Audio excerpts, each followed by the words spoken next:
Orasyon kontra kalamidad. Itong orasyon. Paalala. Ang orasyon na dapat nito ay kailangan yung pakaingatan at wag na wag yung gagamitin sa masama. Kasi kapag ginamit nyo yun sa masama, napakahirap ng balik niya sa inyo. Kumbaga triple ba itong orasyon. Una, magdasal kayo ng Ama namin, Panginoong Maria at sumasampalataya. Yan ang at mag-cleansing muna pala kayo ng sarili nyo mga kapatid.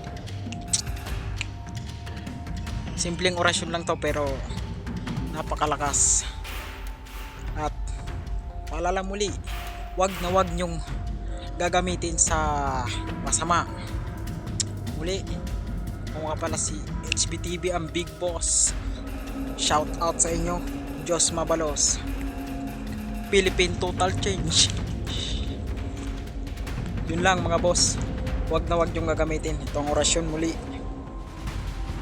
Sundin nyo lang ang aking payo.